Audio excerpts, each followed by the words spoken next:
नमस्ते साथियों। आप सभी का बहुत बहुत स्वागत है इस क्लास में। और अब आज हम लोग कर्म योग कर चुके हैं। कर्म योग के बाद हम आगे की चर्चा करेंगे। हम लोग इस समय डिफरेंट पाथ्स ऑफ योग, विभिन्न योग के उच्चतम शिखर तक जाने के कौन कौन से महत्वपूर्ण रास्ते हैं।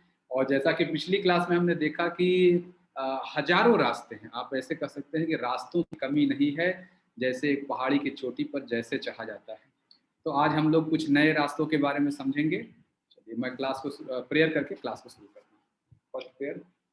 ओम सहना भवतु सहनौ भुनक्तु सह वीर्यं करवावहै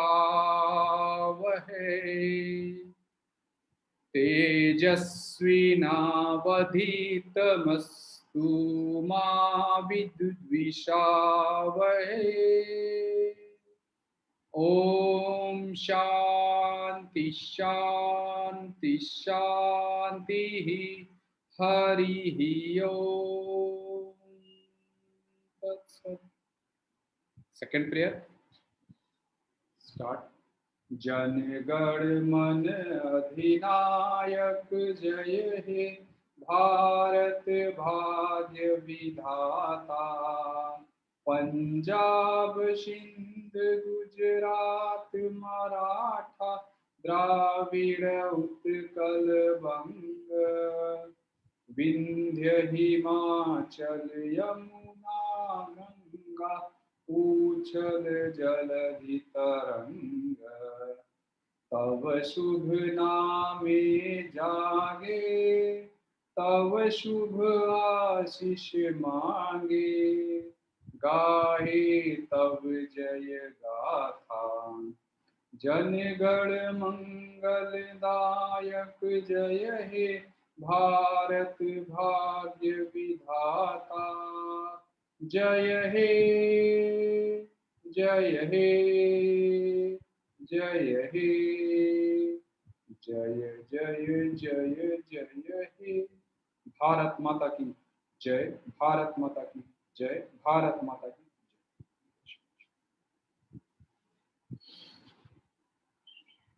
third prayer. Each soul is potentially divine. The goal is to manifest this divinity by controlling nature, external and internal.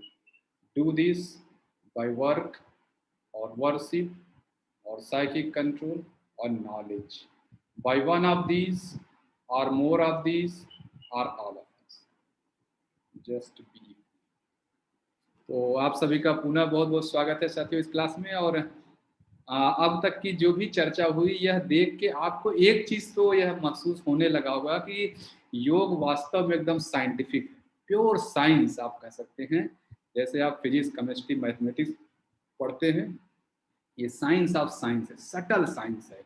सूक्ष्म स्तर पे हमारे वैज्ञानिकों ने जो खोज की है, द्रव्य जगत पे मटेरियलिस्टिक लाइफ में जो जिसको आप फिजिक्स केमिस्ट्री मैथमेटिक्स करते हैं, जब वही चेतना के स्तर पे, भावना के स्तर पे, प्राण के स्तर पे जो विज्ञान है, उसी को योग कहते हैं। प्योर साइंस है। तो अभी आपको अनुभव आने लगा होगा। चलिए तो मैं क्लास को शुरू करता हूं।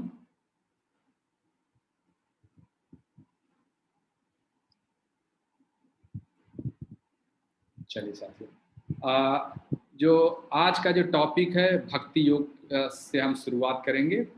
और जैसे कर्म योग के बारे में हमने जाना कि कर्म योग है साइंस ऑफ वर्क। जो लोग बहुत एक्टिव लोग हैं उनके लिए है कर्म योग। आप एक्शन को भी गॉड के, ईश्वर को समर्पित करके, अपने कर्मों को ईश्वर को समर्पित करके योग के उच्चतम शिखर पर पहुंच सकते हैं। भक्ति योग जो है लव, जो प्रेम है, प्रेम की फीलिंग पे आधारित है। अगर जो भावुक लोग होते हैं, आप भावनाओं के रास्ते भी ईश्वर की राह पर आगे बढ़ सकते हैं, योग के उच्चतम शिखर पर पहुंच सकते हैं। तो चूंकि भक्ति योग है, भक्ति का क्या मतलब होता है यह जानना बहुत जरूरी है। Unconditional and intense love for God is भक्ति। बिना शर्त के, बिना किसी इच्छा के, कोई डिजायर हो ही ना। कर्म योग में भी हमने यही समझा था कि किसी भी एक्शन में कोई डिजायर हमारी नहीं होनी चाहिए। वही चीज भक्ति में भी है, अनकंडीशनल, आपको रिटर्न की एक्सपेक्टेशन नहीं होनी चाहिए। और इंटेंस, इंटेंस लव मतलब कि बहुत ही तीव्र लव, तीव्र प्रेम की अनुभूति। जैसे जब एक व्यक्ति नदी में डूब रहा है, उसकी मृत्यु होने वाली है, उस समय उसके अंदर जीने की जो इच्छा हो। जितने भी लोग सुसाइड करते हैं, कभी आप उनसे बच जाएं तो उनसे पूछिए। वो भले जोश में आके सुसाइड कर लेते हैं, लेकिन जिस समय प्राण निकल रहे होते हैं ना, उस समय सबकी यही इच्छा होती है कि काश मुझे कोई बचा ले इस समय। वो कितना भी उस समय इच्छा है, क्योंकि जब जीवन खतरे में आता है तब समझ में आता है, शुरू में तो जोश में रहता है। उस समय जीवन जीने की जो इच्छा है, बच जाने की जो इच्छा है, क्या आपको वैसा ही इच्छा ईश्वर प्राप्ति की है? अगर ईश्वर प्राप्ति की है, तब आप भक्ति के मार्ग पर कहे जाएंगे, भक्त कहे जाएंगे। रोज आप जाके गंगा नहाते हैं, पूजा करते हैं, अगरबत्ती जलाते हैं, उससे भक्ति का आप ये कह सकते हैं भक्ति का दिखावा कर रहे हैं, या भक्ति का एक यंत्र तो वो भी है, लेकिन क्या उस लेवल की मतलब तीव्रता है कि जो डूबते हुए व्यक्ति को जो जीने की इच्छा हो जाए। अगर डूबते हुए व्यक्ति के अंदर जीने की जो इच्छा होती है, वैसा इच्छा आपको ईश्वर से मिलने की हो, तब कहा जाता है आप ईश्वर की भक्ति कर रहे हैं। और जनरली हम लोग ईश्वर की भक्ति इसलिए करते हैं कि मेरा बेटा पास हो जाए, मेरी बेटी पास हो जाए, मेरा प्रमोशन हो जाए, मेरा घर बन जाए, और इनको बच्चा हो जाए, उनको बच्चा हो जाए, ये ऐसे तबीयत ठीक हो जाए, वो ऐसे, यानी हमेशा कुछ व्यापार करते हैं हम। भक्ति जब करते हैं, जाते हैं मंदिर वगैरह में, मस्जिद में, कहीं भी जाते हैं, तो हम बेसिकली व्यापार के लिए एक व्यापारी बन के जाते हैं। और यहाँ कहा जा रहा है अनकंडीशनल, कोई इच्छा न हो, कोई शर्त न हो। ये दो चीज जिसके अंदर है, वह भक्ति के मार्ग पे कहा जाता है। तो भक्ति किसके लिए है? इमोशनल लोगों के लिए है। और भक्ति का वो क्या है, मतलब कि मूल बिंदु, की टू भक्ति। इमोशनल जो लोग होते हैं बहुत ही अक्सर उनको दुखी होते रहते हैं। थोड़ा सा कुछ हुआ, दुखी हो गए, थोड़ा सा कुछ हुआ, सारा काम धाम बंद करके सोचने लगते हैं, मम्मी ने बोल दिया, पापा ने बोल दिया, हस्बैंड ने बोल दिया, वाइफ ने बोल दिया, उन्होंने ऐसा क्यों कहा। कभी कभी दो लोग आपस में बात कर रहे होते हैं, उनकी बातचीत सुन के एक इमोशनल व्यक्ति होता है वो डिस्टर्ब हो जाता है, अरे ये लोग ऐसे कैसे बात कर रहे हैं। इमोशनल व्यक्ति ऐसा होता है, दूसरे बात कर रहे हैं। तो ऐसे व्यक्ति को क्या चाहिए? अगर ऐसे व्यक्ति भक्ति के मार्ग में जाने के लिए फिट है एकदम से। अब कैसे, क्या कहा जाता है कि जो आपकी इमोशंस हैं उसको भागिए नहीं, बल्कि उसको ईश्वर को समर्पित कर दीजिए। अगर मान लीजिए ऐसा कोई दुख आया, दो लोगों को आपने कुछ ऐसी बात करते हुए सुना कि आपको दुख आ गया, तो आप यह मानिए कि यह ईश्वर की इच्छा है। सारे इमोशंस को ईश्वर की इच्छा मान के स्वीकार कर लीजिए। जो दुख आता है, कभी कभी घर परिवार में ऐसी बात आ जाती है, आपको बहुत अंदर से दुख है, लेकिन आप बाहर जो है अच्छा बनने की कोशिश करें, अंदर से आप दुखी हैं कि इसी हस्बैंड, इसी वाइफ, या इसी सास ससुर, भाई भाभी, माता पिता ने कुछ ऐसा बोल दिया है, लेकिन आप अंदर से दुखी हैं, बाहर दिखा नहीं सकते। इस सिंपल भक्ति के मार्ग में जो व्यक्ति रहता है, उस इमोशन को धुएं में उड़ा के चल जाता है। जैसे हमने वो देवानंद जी का गाना सुना है कि हर फिक्र को धुएं में उड़ाता चला गया, मैं जिंदगी का साथ निभाता चला गया। भक्ति के मार्ग पर रहने वाला व्यक्ति ऐसा ही होता है। कोई भी फिक्र आए, जय माता दी, जय श्री राम, जय बजरंगबली, अल्लाह अकबर, राधे राधे, बोल बम, ऐसा बोल के वो निकल जाता है। सब कुछ मानता है ईश्वर का ही है, ईश्वर ही कर रहे हैं, वो ईश्वर को पूरी तरह समर्पित होता है। ये भक्ति के लिए जरूर, आपके अंदर कोई इमोशन, हर इमोशन जो भी आ रहा है, अच्छा बुरा, सिर्फ ईश्वर की ही देन है, ऐसा मान के जो स्वीकारता है। इसके उदाहरण, दो उदाहरण बहुत महत्वपूर्ण है। सुदामा जी का उदाहरण। सुदामा जी कृष्ण के भक्त थे और कृष्ण के मित्र भी थे, सखा थे। कृष्ण के पास तो जब चाहते वो चले जाते, ले लेते, लेकिन उन्हें पता है कि ये दुख रहेगा, तो ही मुझे बार बार भक्ति का भाव जगेगा। हर दुख को भगवान कृष्ण को समर्पित कर दो, इससे उनकी भक्ति बढ़ती है। तो इमोशनल लोग जो भी होते हैं, अगर आपके जीवन में दुख आए तो आपको तो प्रसन्न हो जाना चाहिए कि मुझे भगवान को समर्पित करने के लिए कुछ और प्रसाद मिल गया। भगवान सिर्फ फूल मालाओं से खुश नहीं होते हैं। आप अपने दुखों को भगवान को देते हुए और हर फिक्र को धुएं में उड़ाते हुए चले जाएं। यह भक्ति का रास्ता है। तो जैसे मैं सुदामा जी का एग्जाम्पल बोलूं, एक उदाहरण है कुंती का। एक बार भगवान कृष्ण कुंती से बोले कि बुआ, सब लोग मुझसे कुछ मांगते हैं, आप भी तो कुछ मांगिए मुझसे, मैं तो सब मुझे भगवान मांगते हैं, आप क्यों नहीं मांगती?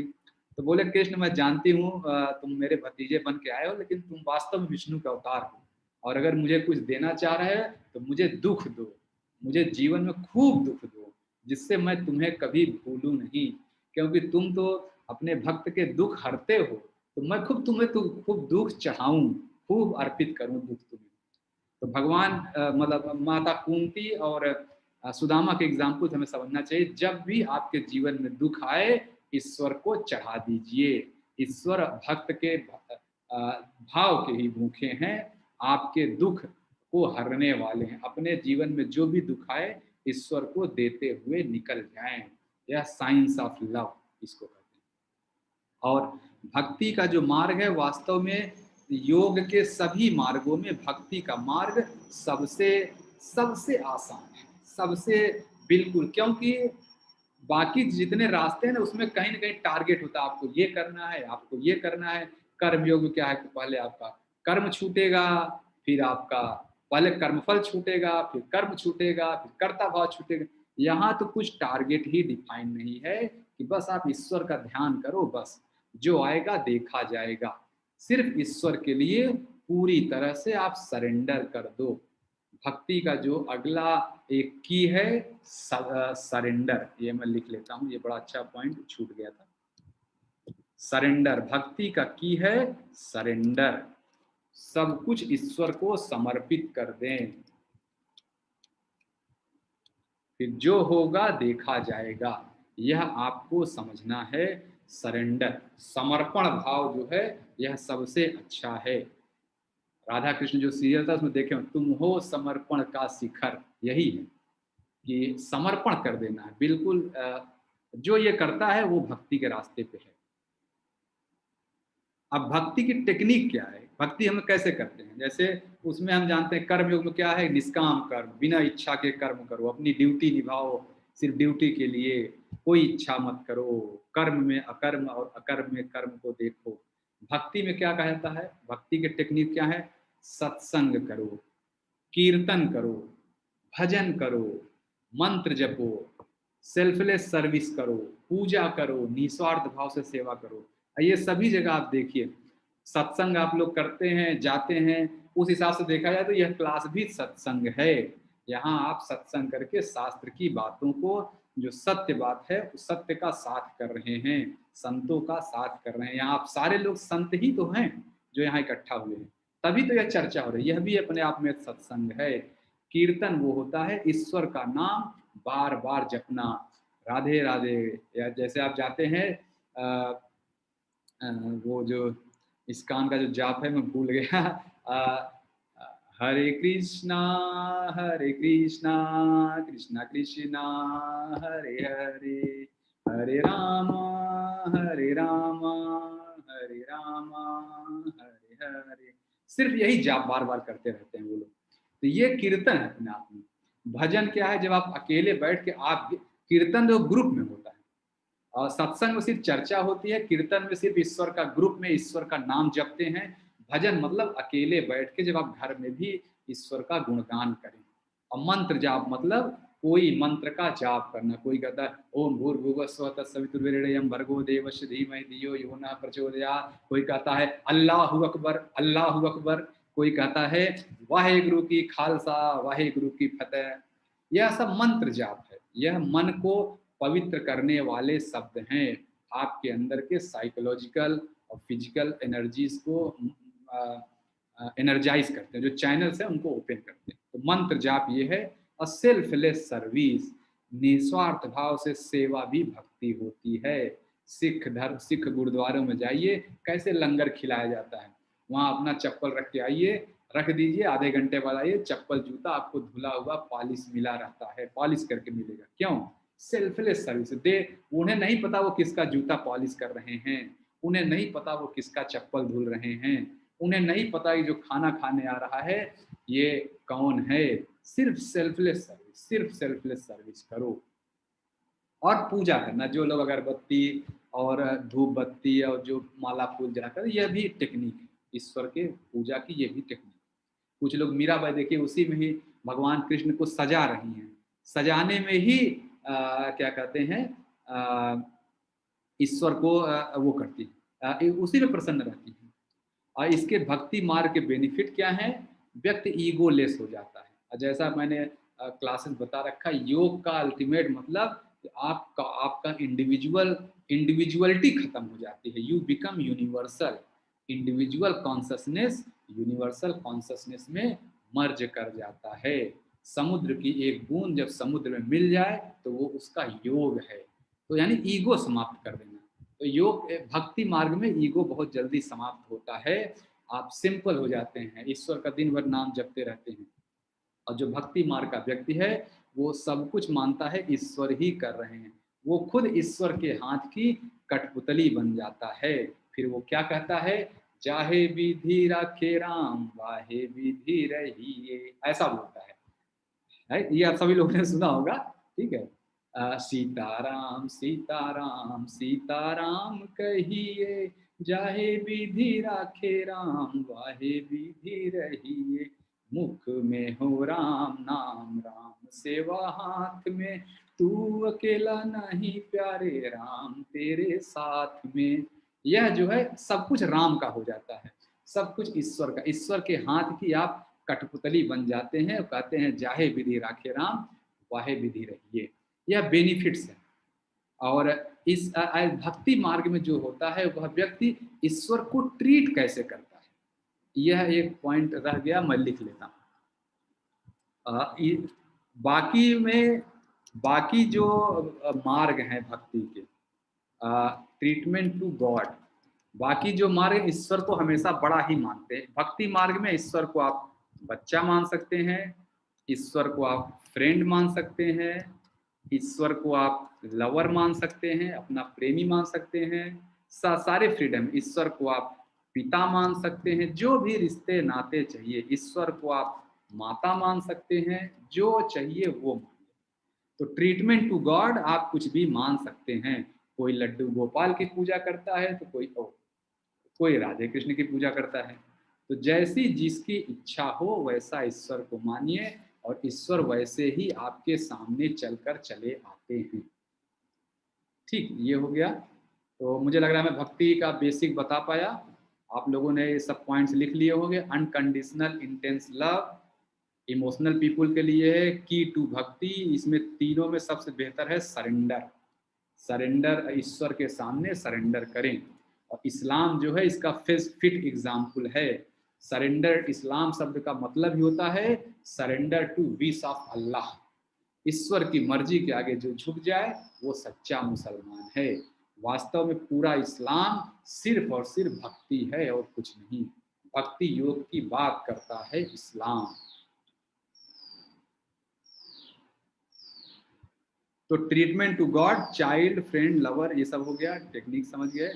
अब जो है भक्ति के कौन कौन से, एक शास्त्रों में अक्सर आपने पढ़ा होगा नवधा भक्ति। नवधा भक्ति क्या है यह मैं बताने चल रहा हूँ।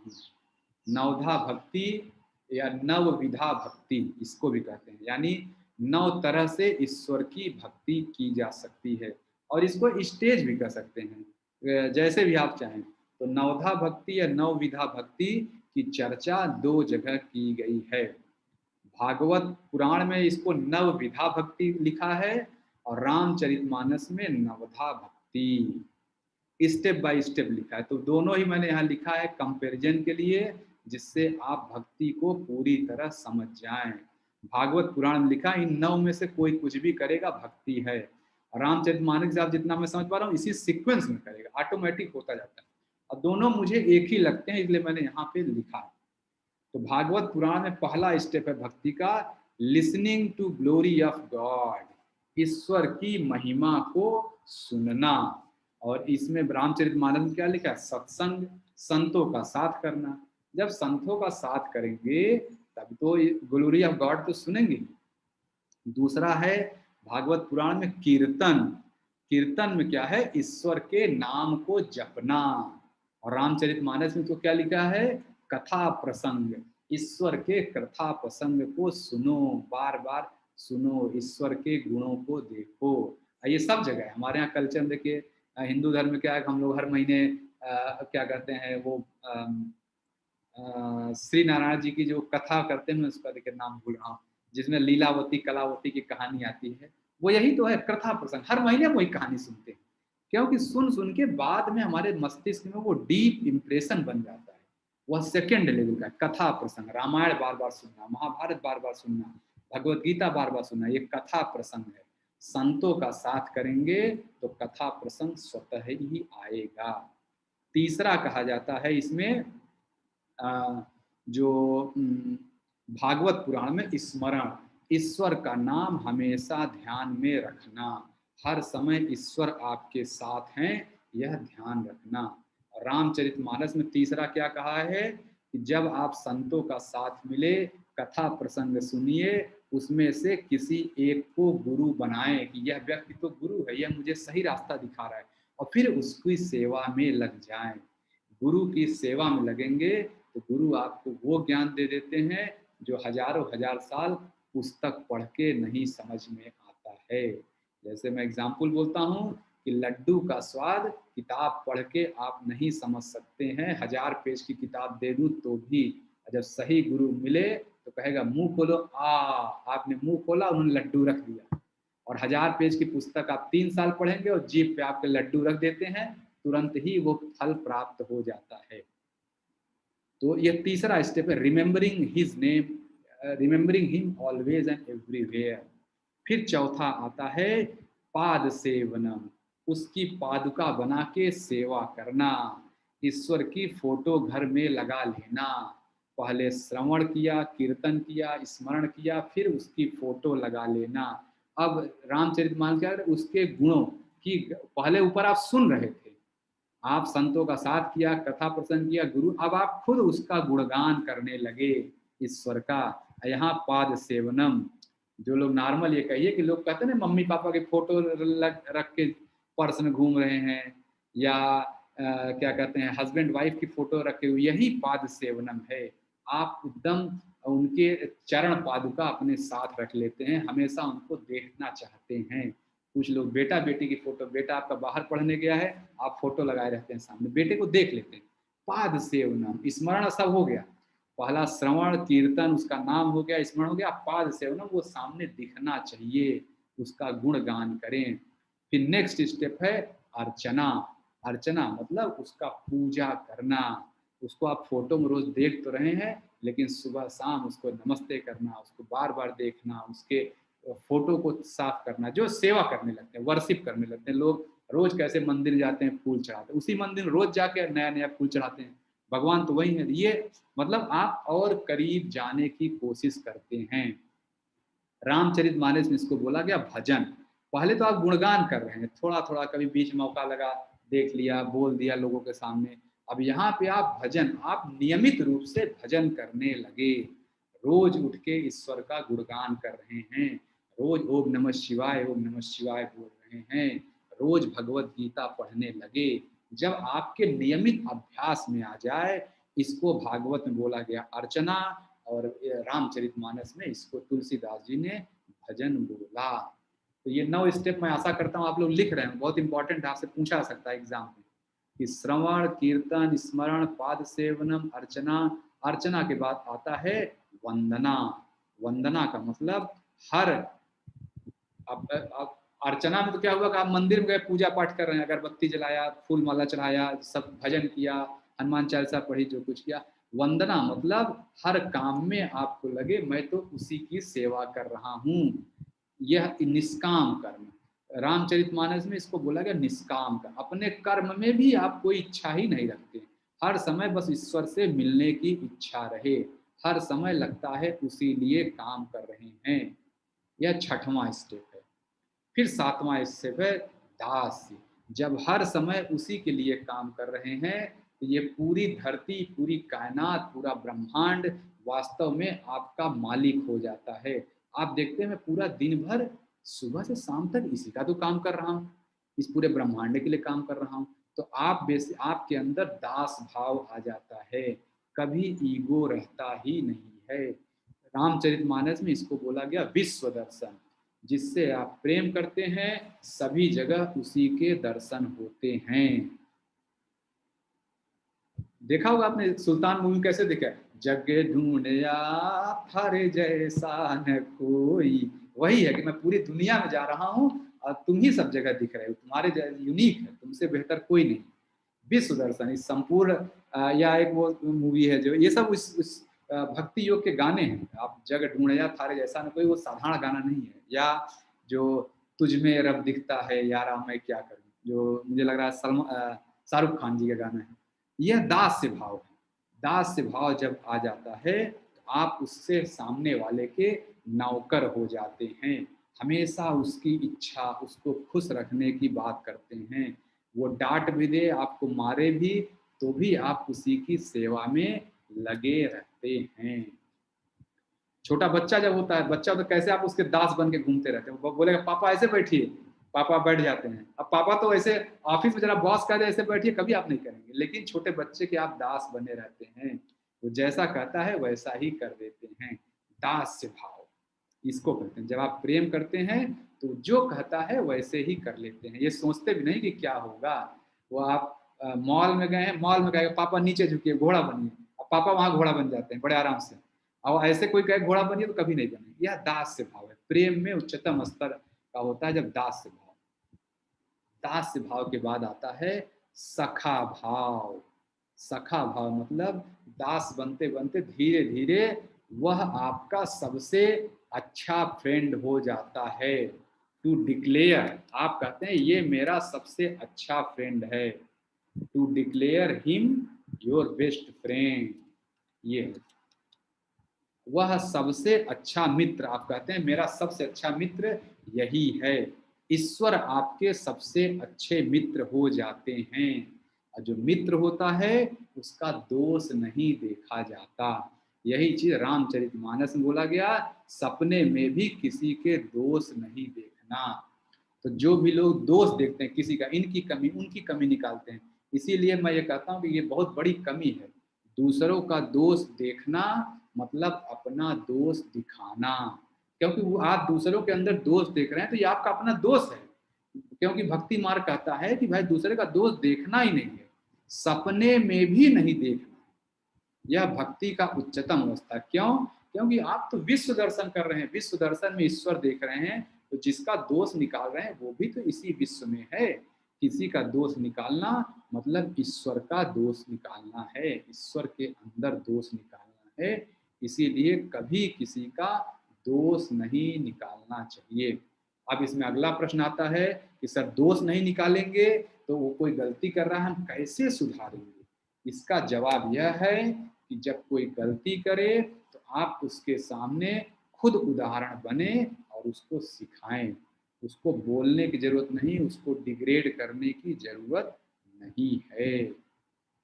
फिर 9वां पॉइंट आता है आत्मनिवेदन। आत्मनिवेदन मतलब जिसको आप फिल्मों के हिसाब से कहते हैं प्रपोज करना। आप आत्मनिवेदन मतलब अपने आप को सरेंडर कर देना, अपने आप को उसके सामने झुका देना, उसके साथ एक हो जाना, एकाकार हो जाना। आत्मनिवेदन, to become one with him. और इस चीज को रामचरितमानस में कैसा बोला गया है, एकदम बच्चे की तरह स्वभाव हो जाना। आप देखिए जिसके साथ आप एकदम एक रहते हैं कैसे बच्चे की तरह बिहेव करते हैं। ऐसा बहुत आप लोगों ने देखा होगा कि 70 साल के पिताजी हैं और 50 साल का बेटा है। अब बेटा खुद दादाजी बन चुका है लेकिन पिताजी के सामने एकदम बच्चे की तरह बिहेव करता है। पिताजी डांटते भी रहते हैं, इतने बड़े हो गए हो, तुम्हें अभी तक तमीज नहीं आई, ऐसे ही घूम रहे हो। कैसे पिताजी डांट देते हैं कि दादाजी बन गए हो लेकिन समझ नहीं आई। वही है वो आत्मनिवेदन, एक हो जाते, एकदम सरल स्वभाव, बच्चे जैसा स्वभाव। यह नवधा भक्ति के रास्ते हैं। इसको आप लोग खूब लिख लिए होंगे। फिर से मैं बोल रहा हूँ, श्रवणम कीर्तनम विष्णु स्मरणम, और स्मरणम के बाद है ये सॉरी स्मरणम बाद पाद, ये पूरा सूत्र है, मैं बता रहा हूँ। श्रवणम कीर्तनम स्मरणम, नहीं विष्णु है, श्रवणम कीर्तनम विष्णु स्मरणम पाद सेवनम अर्चनम वंदनम दास्य सख्य आत्मनिवेदनम। यह 9 भाव हैं जो भागवत पुराण में लिखा गया है। वहां मैंने यहाँ पॉइंट वाइज लिखा है, अब आपको सूत्र नहीं बताना चाह रहा हूँ, सूत्र बताऊं कंफ्यूजन होगा। श्रवणम कीर्तनम विष्णोः स्मरणं पादसेवनम् अर्चनं वंदनम दास्य दास्य सख्य आत्मनिवेदनम। यह 9 हिस्से हैं, श्रवण, कीर्तन, स्मरण, पाद सेवन, अर्चना, वंदना, दास्य, सखा और आत्मनिवेदन। ये भागवत पुराण के हैं। और यहाँ पे क्या है, रामचरितमानस में आप जाके अगर सॉरी रामायण अगर आप देखते हो, रामानंद सागर वाले रामायण में सबरी का प्रसंग देख लीजिएगा। रामायण में उस जगह पे आता है, मैं उसका कांड का नाम भूल गया, पढ़ा था लेकिन मुझे भी ध्यान नहीं आ रहा है। उस कांड में भगवान माता सबरी ने भगवान राम के मुख से राम ये भक्ति का मार्ग देखा। भगवान राम बोले कि माता ये तो आपको आता है। बोले नहीं, मार्तंग ऋषि ने बोला है जब तक मैं आपसे नहीं सुनूंगी तब तक मेरी मुक्ति नहीं होगी। वहां पे भगवान राम ने वहां माता सबरी को भक्ति का यही 9 स्टेप बताए थे। संत की संग करें, कथा प्रसंग करें, गुरु की सेवा करें, गुणगान करें ईश्वर का, फिर ईश्वर का भजन करें, निष्काम कर्म करें, विश्व दर्शन, सारे विश्व में ईश्वर को देखें और सपने में भी किसी के दोष न निकालें और बच्चे जैसा सरल स्वभाव बनाएं। यह 9 स्टेप हैं भक्ति के। इसीलिए जो भक्ति के मार्ग में होता है, आप देखें बड़ा सिंपल तरीके से होता है। आप उसको कितना भी कुछ कहिए उसको फर्क ही नहीं पड़ता है। आप उसको डांटिए चिल्लाइए, अपना राम राम जपता रहता है। ठीक, यह भक्ति। बड़े बड़े पीर वगैरह देखिए, मौलवी वगैरह जो बड़े बड़े होते हैं, आप देखिए कैसे ही कहीं भी रहेंगे, कहीं भी रहेंगे। पुराने आप ऋषि वगैरह देखिए जंगल में रहते हैं लेकिन एकदम सरल स्वभाव। बड़ा से बड़ा राजा जाकर उनका पैर छूता है लेकिन वह स्वभाव सरल स्वभाव के होते हैं। अब अगला है भक्त कितने प्रकार के होते हैं। वो तो भक्ति के रास्ते स्टेप्स हो गए, या कहिए कि टेक्निक्स हो गई। 4 प्रकार के भक्त बताए गए हैं भगवत गीता अध्याय 7 श्लोक नंबर 16। ठीक, 7.16 नीचे लिखा है, चतुर्विधा भजन्ते माम जना सुकृतिनो अर्जुन आर्तो जिज्ञासुर अर्थार्थी ज्ञानी च भरतर्षभ। यह 4 प्रकार के भक्त भगवान कृष्ण ने बोला मुझे जपते हैं। पहला जो है अर्थी। अर्थी मतलब जो दुख में रहता है। कुछ बहुत दुखी हैं, अब उस संसार में भाग भाग के थक गया, सारे पैसे खत्म हो गए, अब कोई साथ देने वाला नहीं है। जब एकदम हार जाता है तब व्यक्ति मेरे पास आता है, दुख में आता है। पहले वो दुख से लड़ता है, जब तक उसके अकाउंट में बैंक बैलेंस है तब तक तो वो ईगो में घूमता है, तब वो ईश्वर के पास नहीं आता। लेकिन जब सारा बैंक बैलेंस खत्म, प्रॉपर्टी बिक जाती है, तब वो मेरे पास आता है। ऐसे व्यक्ति को भगवान कृष्ण ने बोला अर्थी। यह अर्थी है, मतलब दुखी होके आ रहा है। दूसरा है जिज्ञासु, जिसको कुछ ज्ञान की तलाश है, जानना चाह रहा है भगवान क्या है। ऐसे भी लोग मंदिर में जाते हैं, एक दूसरे को देखते रहते, देखो ये क्या हो रहा है, वो क्या है। जिज्ञासु, जिज्ञासा वश कोई मेरे पास आता है। और तीसरा है अर्थार्थी, जो अर्थ की इच्छा से मेरे पास आता है।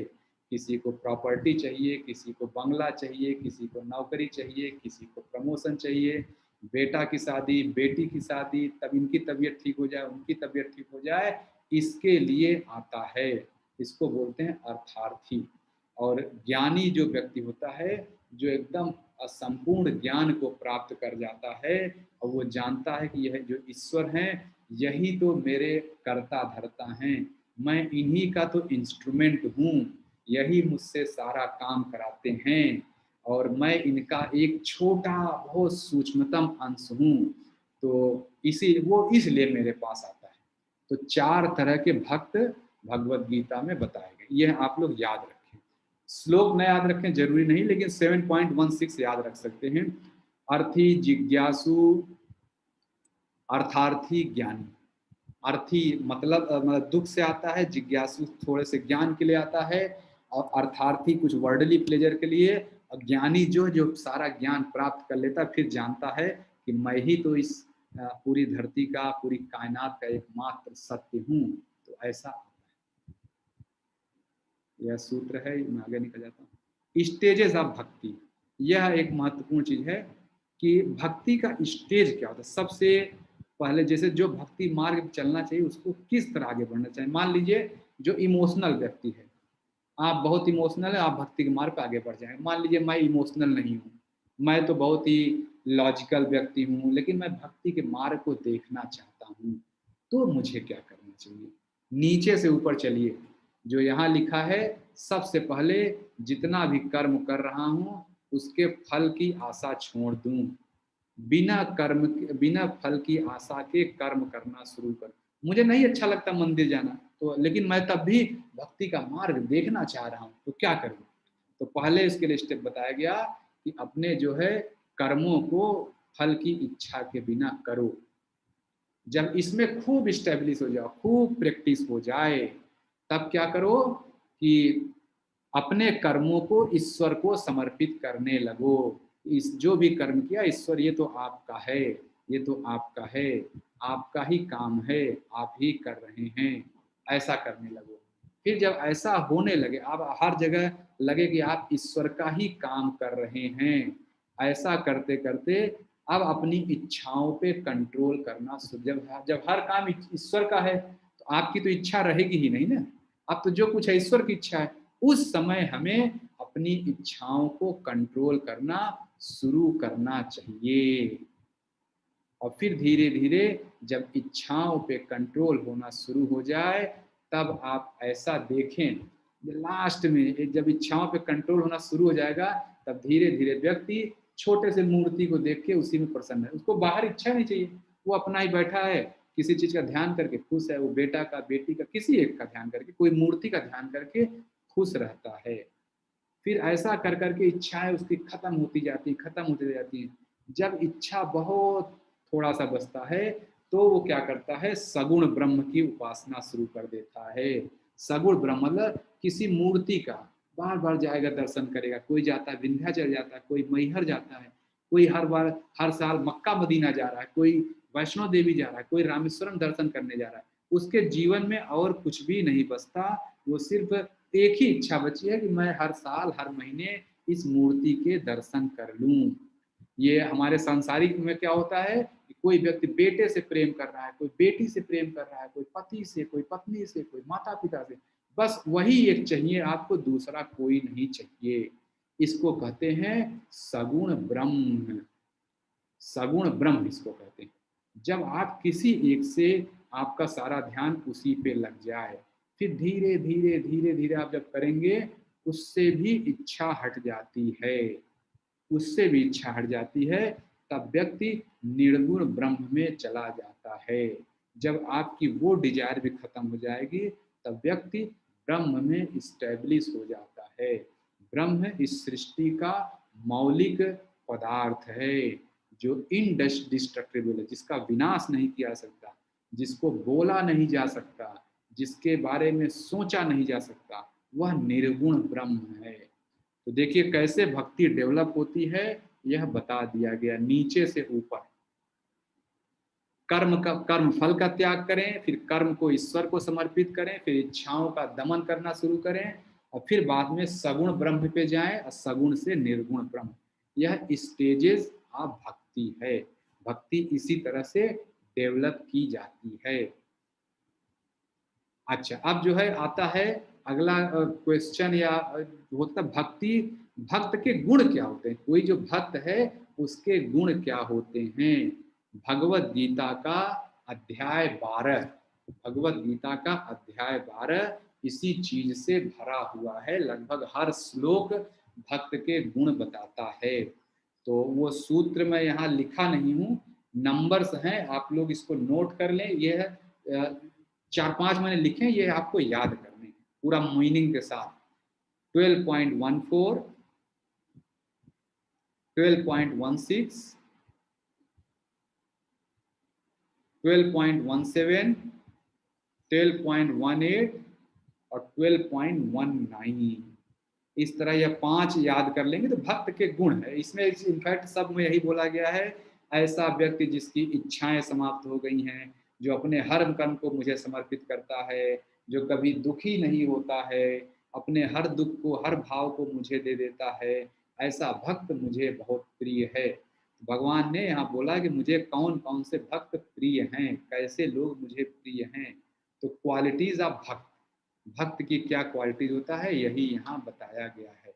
तो मुझे मैं मान रहा हूँ कि आप लोगों ने ये लिख लिया और इसको अभ्यास भी करना है। इन इन सब सूत्र को आपको याद करना है। ठीक है, ये मैं इसको हाईलाइट कर दूँ। अब आता है मंत्र योग। मंत्र योग क्या है यह देखें। मंत्र योग, मन, ये 2 शब्दों से मिलकर बड़ा मन और त्र। मन का मतलब होता है माइंड, जैसे हमने बताया था भक्ति योग, ज्ञान योग, राज योग, मंत्र योग, हठ योग, ये सारे योग होते हैं। कर्म योग, तो हमने कर्म योग डिस्कस कर लिया, भक्ति योग डिस्कस किया।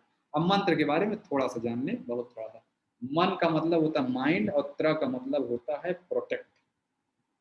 माइंड को प्रोटेक्ट करना, विभिन्न चित्तवृत्तियों से इसको सुरक्षित करना, और माइंड अपनी मूल अवस्था में रहे, ईश्वर के तरफ लगा रहे।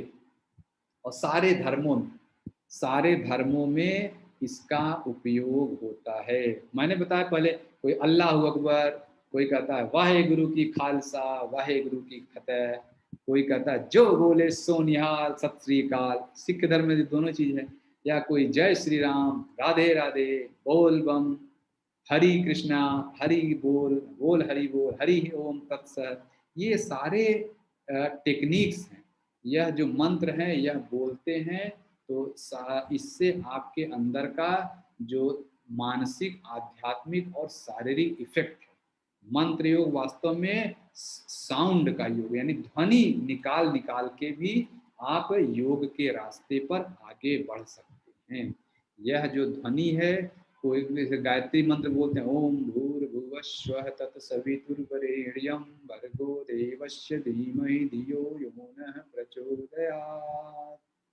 ये कह के, इसको कहने से बुद्ध वाले लोग क्या कहते हैं, बुद्धं शरणं गच्छामि, संघं शरणं गच्छामि, धम्मं शरणं गच्छामि।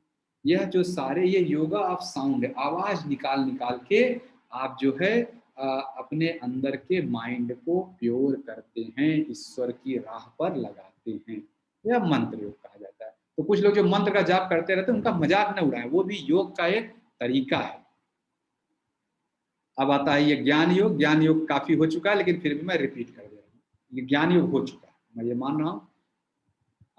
ज्ञान योग जो है, यह ज्ञान का शब्द का मतलब होता है नॉलेज।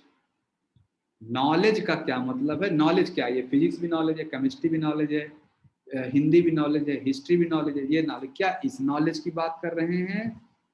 कहा जा रहा है नहीं, नॉलेज का मतलब एक ऐसी विद्या जानना जो कभी नहीं बदलती है। कुछ बेसिक्स रूल हैं जो रियल है, अनचेंजेबल है, हर जगह कभी बदलता नहीं है। ऐसा कोई नियम जानना बड़ा ही मुश्किल है। फिजिक्स में जो लोग जानते, फिजिक्स में एक नियम, पहले आपने न्यूटोनियन फिजिक्स पढ़ी, लगा ये बड़ा अच्छा है, फिर उसको थोड़ा बोला नहीं नहीं इसका रिलेटिविटी वाला ज्यादा अच्छा है, रिलेटिविटी पढ़ लिया, फिर उसको पढ़ते पढ़ते बाद में बोला नहीं नहीं क्वांटम मैकेनिक्स अच्छा है, क्वांटम मैकेनिक्स और बड़ा हो गया। अब जो क्वांटम मैकेनिक्स पढ़ रहे हैं वो कह रहे हैं नहीं नहीं कुछ और भी इससे आगे है। तो यानी अभी हम रियल और अनचेंजेबल ऐसी थ्योरी जो हर जगह अप्लीकेबल हो, उसको समझना ज्ञान है। अभी आपको जब लगता है ये मेरी मम्मी है, ये मेरे पापा हैं, ये न मम्मी पापा तो तब तक हैं जब तक वो जीवित हैं और आप जीवित हैं। तो कहाँ ये रियल ज्ञान है? ये समय के बंधन से है, जो स्पेस टाइम एंड फॉर्म के बियॉन्ड है, जो किसी देश काल और रूप से बंधा नहीं है। ऐसा ज्ञान प्राप्त करना, इसको सत्य भी बोलते हैं। सतचित आनंद, प्योर एग्जिस्टेंस, प्योर नॉलेज और प्योर ब्लिस, इसको प्राप्त करना, सच्चिदानंद स्वरूप को देखना। तो ये जो पूरी दुनिया में हर चीज बदल रहा है। कौन सा चीज आप कह सकते हैं कोई चीज नहीं बदल रहा है? सब कुछ, ये कपड़ा बदल जाएगा, ये मेरा कान जब भी अभी ऐसा है कुछ दिन बाद ऐसा नहीं रहेगा, नाक ऐसा है ऐसा नहीं रहेगा, चंदन लगाया हूं ये धुल जाएगा, बाल कभी उड़ जाएगा, हाथ कभी टूट जाएंगे, हड्डियां कमजोर हो जाएंगी, सब कुछ ऐसा होगा। ये मम्मी पापा भाई बहन बेटा बेटी ये सब नहीं रहने वाले हैं, सब नहीं रहने वाले हैं। हम लोग भी नहीं रहेंगे। जैसे मैं पहले ही क्लास में बोलता हूँ, अगर हम लोग ऐसे 80 जितने भी लोग इस समय क्लास में हैं, 80 साल बाद सबके कंकाल यहाँ पे मिलेंगे। अगर हम सब लोग ऐसे बैठे रहें तो बाद में कंकाल बन जाएंगे, ऐसे मृत्यु हो जाएगी, खत्म, ये लैपटॉप इंटरनेट ऐसे ही रहेगा, लेकिन हम कब कंकाल बन। तो हम सब भी रियल नहीं हैं, हम सब भी अनरियल हैं, चेंजेबल हैं। लेकिन इस अनरियल और चेंजेबल के मध्य कुछ एक ऐसा चीज है जो कभी नहीं बदलता है, उसी को जानना ज्ञान कहते हैं। जैसे आप सिनेमा हॉल में गए होंगे, सिनेमा हॉल में गए होंगे तो कैसे आप देखते हैं? एक बड़ा सा स्क्रीन है, उस पर कभी हीरो हीरोइन ये गाड़ी चलाता है वो गाड़ी चलाता है, और कभी आप देखें इन सबके बीच वो स्क्रीन हमेशा रहती है, सारा खेल स्क्रीन पर चल रहा है। तो न हीरो सत्य है, न हीरोइन सत्य है, न मूवी सत्य है, न लड़ाई सत्य है, कुछ भी सत्य नहीं। सत्य वो स्क्रीन है जिसपे सब कुछ चल रहा है, जी वो बैकग्राउंड, जिस बैकग्राउंड पे सारा खेल चल रहा है वो सत्य है। तो जब आप फिल्म देखने जाएं, हीरो हीरोइन को देख के खुश होते रहते हैं, विलेन को देख के ये एक्शन वो एक्शन देख के खुश हो रहते हैं, वह ज्ञान नहीं है। ज्ञान तब है जब आप ये समझ लें ये हीरो हीरोइन और मूवी जो भी दिख रहा है, गाड़ी घोड़ा उसमें जो भी दिखता है, यह सब तो उसी पर्दे पर चल रहा है, वहां कोई घोड़ा थोड़े आता है, पर्दे पे सब बनता है। तो पर्दा असली चीज है।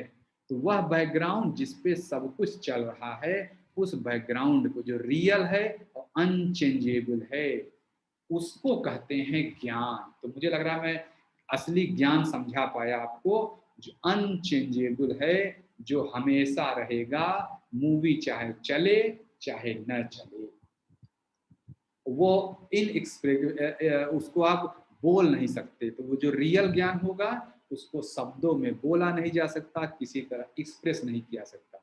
इसी को कहते हैं, जब उस ज्ञान की प्राप्ति के लिए जो योग है उसी का नाम है ज्ञान योग। ऐसा कर करके ऐसे जो ज्ञान योग के रास्ते पर होते हैं, हर जगह वो देखते रहते हैं इसमें रियल कौन चीज है। अनरियल चीजों का ज्ञानी चिंता ही नहीं करता। उसको आप गाली दे देंगे चिंता नहीं करेगा, ठीक है जाओ, क्योंकि आप ही जब अनरियल हैं तो आपकी कही हुई बातें कहाँ रियल हो सकती हैं? नहीं हो सकती। तो इसलिए ये मुझे लग रहा है मैं बता पा रहा हूँ कि ज्ञान किसको कहते हैं, नॉलेज। रियल और अनचेंजेबल देखना है, और कहाँ देखना है, एमंग अनरियल और चेंजेबल, किस बैकग्राउंड में सारी घटनाएं घट रही हैं। तो जो सांख्य योग है और अद्वैत, यह दो चीजें, यह दो सिस्टम, इनफैक्ट सारे जो कर्म योग है, भक्ति योग है, ज्ञान योग, राज, सब पहुंचेंगे तो एक ही जगह ही। कर्म योग वाला भी व्यक्ति अंत में यही चीज जानेगा कि ये रियल है, मैं तो ईश्वर के हाथ की कठपुतली हूँ। कर्तापन का भाव चला जाता है, ईगो चला जाता है। तो सांख्य और अद्वैत अद्वैत युग जो है, अद्वैत सिस्टम, ये दोनों सम्यक ज्ञान की बात करते हैं। सांख्य ज्ञान मतलब सम्यक ज्ञान, संपूर्ण ज्ञान, उस बैकग्राउंड रियलिटी का ज्ञान जिसपे सब कुछ चल रहा है। और यह कैसे करते हैं, ये बड़ा महत्वपूर्ण, बहुत ही इंटेलिजेंट है लाइन है। देखिए, हमारा जो माइंड है अनचेंजेबल है, हमारा माइंड तो रोज बदलता है, दिन भर में पता नहीं कितने विचार आते जाते रहते हैं, है कि नहीं? यह विचार आते जाते रहते हैं, और हमें ये प्रकृति है, इस माइंड के परे का चीज देखना, ये माइंड किस बैकग्राउंड में काम कर, इसके बैकग्राउंड में कौन है। तो उस बैकग्राउंड को समझने के लिए हम माइंड का ही इस्तेमाल करते हैं, यानी माइंड का इस्तेमाल करके माइंड के परे की चीज जान जाते हैं। यह है beauty of human mind. Human mind में ही यह क्षमता है कि यह अपने परे की चीजों का दर्शन करता है। नहीं तो कोई भी व्यक्ति अपने परे चीजों का दर्शन कभी नहीं कर सकता है। ह्यूमन माइंड की एक क्वालिटी है, माइंड बैठ के आप ध्यान करिए और धीरे धीरे इस माइंड से ही परे चले जाएंगे। यह ज्ञान योग की खूबसूरती है। तो माइंड को, जो कि चेंजेबल है, अनरियल है, उसको यूज करके आप रियल और अनचेंजेबल को समझ जाते हैं। अच्छा, अब अगला पॉइंट है, कौन ज्ञान योग के रास्ते पर चलने के लिए फिट है। उसके लिए साधना चतुष्टय, यह पहले भी बताया जा चुका है उपनिषद की क्लास में, वही बात है। तो चार जो वहां साधना चतुष्टय बताया गया, विवेक, वैराग्य, षड संपत्ति और मुमुक्षत्व, यह चार गुण होना जरूरी है, तब आप वास्तव में उसको प्राप्त कर जाएंगे। कहा जाता है ज्ञान के रास्ते पर आगे बढ़ेंगे। ये फिटनेस क्वालिफिकेशन कह सकते हैं या फिटनेस टेस्ट है। आप ज्ञान के मार्ग बढ़ सकते नहीं। जैसे कर्म योग के रास्ते पर बढ़ने के लिए क्या है, बहुत एक्टिव होना चाहिए व्यक्ति, हर समय काम करता है, तब वो कर्म योग के रास्ते पर जा सकता है। ज्ञान भक्ति योग के रास्ते पर कौन जा सकता है, बहुत इमोशनल व्यक्ति होना चाहिए, बहुत तेजी से आगे बढ़ेगा। इसी तरह ज्ञान योग के रास्ते पर बढ़ने के लिए यह चार चीजें हैं। पहला है विवेक। विवेक का मतलब जिसको नित्य अनित्य, परमानेंट और अनपरमानेंट चीजों के बीच अंतर पता हो, वो देखेगा कि ये परमानेंट है या नहीं। और दूसरा होता है वैराग्य, डिसपैशन, उसको किसी भी चीज से अटैचमेंट नहीं होना चाहिए। न वो गाली से विचलित होता है और न प्रसन्नता से, न अच्छे फल आने पे खुश होता है, न बुरे फल आने पे दुखी, हमेशा एक समभाव बनाए रखता है। समत्वम योग उच्चते, वैराग्य होता है। फिर षड संपत्ति। षड संपत्ति मतलब छह संपदाएं उसके पास होनी चाहिए। साम, दाम, उपरति, तितिक्षा और समाधान और श्रद्धा, यह छह संपदाएं होनी चाहिए। ये पहले भी बताया जा चुका है, फिर से बताया जा रहा है। साम का मतलब जिसके इंटरनल ऑर्गन कंट्रोल में रहे, वो अंदर से भी कुछ गलत सोचे न गलत करे। दाम का मतलब एक्सटर्नल ऑर्गन कंट्रोल में, कर्मेंद्री ज्ञान इंद्रियां जिसके कंट्रोल में है। उपरति मतलब जिसका जो माइंड जो है विषय पर नहीं जाता है, विषयों से उसने अपने आप को हटा रखा है। तितिक्षा मतलब टॉलरेंस, उसके अंदर सहनशीलता का गुण होता है। फिर समाधान, समाधान का मतलब टू काम द माइंड, जिसका माइंड एकदम शांत रहता है। और श्रद्धा मतलब ईश्वर, अपने गुरु में विश्वास, गुरु के शब्द, गुरु जो बात करें उसमें विश्वास रखे कि गुरु कह रहे हैं तो ऐसा होगा। और ऐसा नहीं कि वो अंधभक्ति करे, गुरु कह रहे हैं उसको आप टेस्ट करो, लेकिन गुरु जब कोई चीज करेगा ऐसा होगा तो आप करके देखो, नहीं है तो आप गुरु के पास आप कहो कि सर हमने ऐसा किया था, हुआ नहीं। लेकिन पहले विश्वास रख के करो। विश्वास ही नहीं रखोगे, आप पहले कहोगे पहले मुझे सब कुछ दिखा दें तब मैं करूं, तो कैसे होगा, नहीं संभव सकता। तो षड संपत्ति ये जाना, षड संपत्ति जाना जरूरी है। संपत्ति संपत्ति एक टी और षड संपत्ति, संपत्ति, हाँ ठीक है। साम, दाम, उपरति, तितिक्षा, समाधान और श्रद्धा। तो विवेक, वैराग्य, षड संपत्ति और मुमुक्षत्व। मुमुक्षत्व मतलब मुक्ति की इच्छा। मुक्ति की इच्छा होना बहुत जरूरी है। मुक्ति की इच्छा, फिर मैंने कारण वही बताया था, मरने वाला कोई जिंदगी चाहता हो जैसे।